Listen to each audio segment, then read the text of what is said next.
Monsieur le Président, Monsieur le rapporteur, Mesdames, Messieurs les députés, vous examinez aujourd'hui une proposition de loi qui vise effectivement à améliorer la protection des lanceurs d'alerte. Cette proposition de loi, complétée également par une loi organique, vise à renforcer le rôle du défenseur des droits en matière de signalement d'alerte.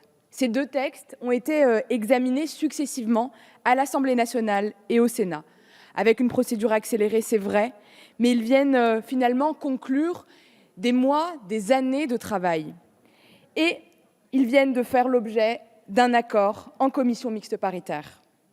Je ne vous cache pas, et je ne le souhaite pas, je ne vous cache pas ma profonde satisfaction, très personnelle d'ailleurs, de voir ce texte aboutir à l'issue d'un travail de co-construction exemplaire qui conduit finalement, comme l'a rappelé le député Waserman, le Parlement et le gouvernement, avec un dialogue entre les deux assemblées et la société civile et les associations, à un texte équilibré et ambitieux. Cela, franchement, n'était pas gagné d'avance, mais pas du tout. Parce que la législation sur les lanceurs d'alerte constitue de fait un défi complexe, mais je crois aussi un défi de notre temps. Il faut protéger ceux qui œuvrent au bien commun, et en même temps ne pas inciter des déclarations qui pourraient être perçues comme malhonnêtes ou faire l'objet, finalement, avec un objectif de nuire à ceux qui ciblent. Ce n'était pas ça, l'idée. Ce texte sur les lanceurs d'alerte, c'est ce point d'équilibre, délicat mais certain, délicat mais protecteur, délicat et ambitieux. Organiser un cadre pour recueillir efficacement les alertes, mais ne pas encombrer les règlements de compte, accorder une protection effective à ceux dont le comportement est vertueux. Je voudrais alors à nouveau exprimer ici la conviction et la satisfaction du gouvernement. Les textes qui sont présentés aujourd'hui vont permettre d'assurer cette juste protection, ce juste équilibre, avec un très haut degré d'ambition, d'efficacité et de sécurité juridique. Mais avant de m'arrêter sur les aspects les plus marquants des avancées, j'aimerais aussi, en mon nom et au nom du gouvernement, rendre hommage au travail particulièrement remarquable qui a été réalisé ces derniers mois par le Parlement. C'est un de ces textes dont on se souviendra. Certes, ce texte ne partait pas d'une feuille blanche, c'est vrai. De nombreux dispositifs spécifiques permettaient de lancer des alertes sur des sujets très particuliers, et surtout depuis la loi de décembre 2016, dite Sapin II. La France connaît un dispositif d'alerte général et ambitieux. De même, la directive européenne du 23 novembre 2019, qui a été adoptée grâce au soutien actif du gouvernement, et l'exemple de la loi française a fixé de nouveaux objectifs impératifs dans notre cadre national. Ils assurent une complète transposition de la directive. Les textes qui nous sont présentés vont même au-delà, en réalité, des objectifs européens. Et je crois que c'est la fierté de ce Parlement que de le rappeler. Ils permettent aussi de maintenir notre régime d'alerte national à l'avant-garde de la protection des lanceurs d'alerte en Europe, et j'ai même envie d'oser de dire dans le monde.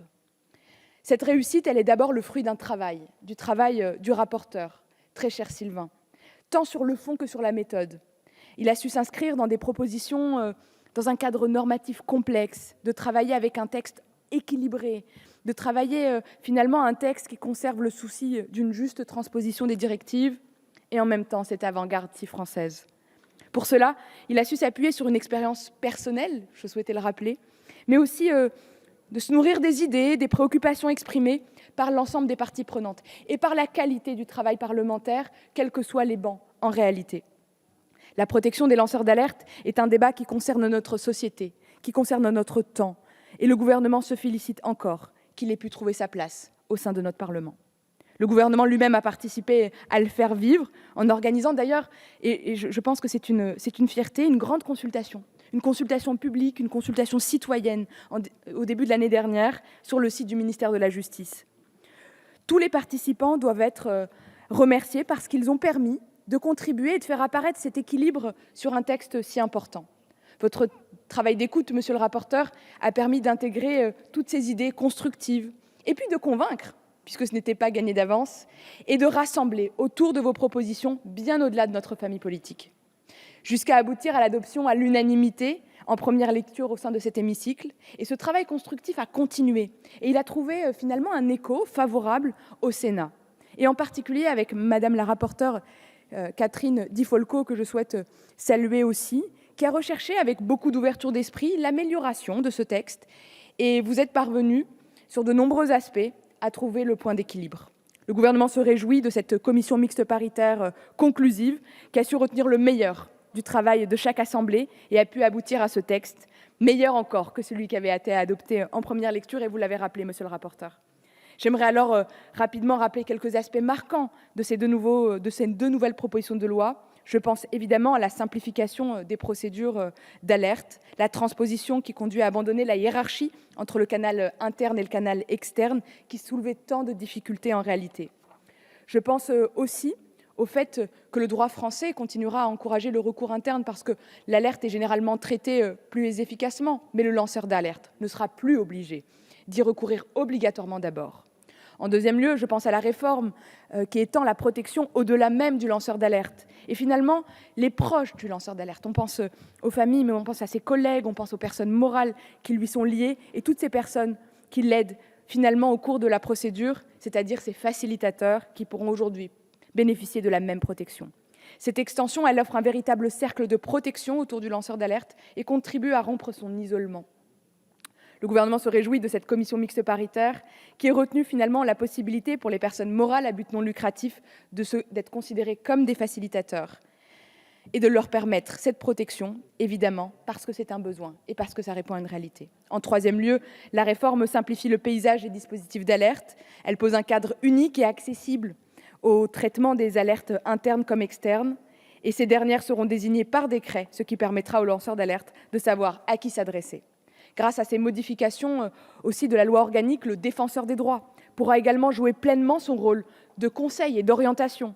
Sur ce point, le gouvernement vous soumettra d'ailleurs un amendement pour sécuriser l'institution d'un adjoint au défenseur des droits chargé des lanceurs d'alerte que le Sénat a introduit dans la loi organique. Par ailleurs, la réforme permet de supprimer les procédures sectorielles et d'harmoniser un dispositif général. Tout cela avec simple et unique objectif que de faciliter l'organisation du traitement des alertes internes. Enfin, le texte met en place des outils efficaces pour lutter contre les procédures dites bâillons. Ces procédures qui consistent à instrumentaliser la justice, pour intimider, pour réduire au silence les lanceurs d'alerte. Désormais, les lanceurs d'alerte pourront obtenir du juge, dans un délai extrêmement bref et en début de litige, une prise en charge par son adversaire des frais de justice. Ces procédures dites bâillons seront également extrêmement sévèrement sanctionnées.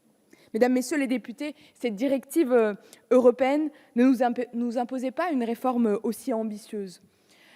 Mais finalement, je crois que c'est l'honneur de ce Parlement que d'être allé aussi loin et finalement de répondre avec cette avant-garde. Votre travail a permis, avec énormément de cohérence, de poser et, j'espère, d'adopter ces protections. Elle précise et réaffirme clairement le modèle français, un modèle singulier, un modèle qui fait honneur, tracé d'abord par la loi Sapin II, celui du juste équilibre permettant d'écarter ce qu'on peut appeler des opportunistes, mais surtout d'accorder une protection effective à ceux qui ont le courage de défendre l'intérêt général. Mesdames, Messieurs les députés, le gouvernement apporte à nouveau son entier soutien pour ce texte. Je vous remercie.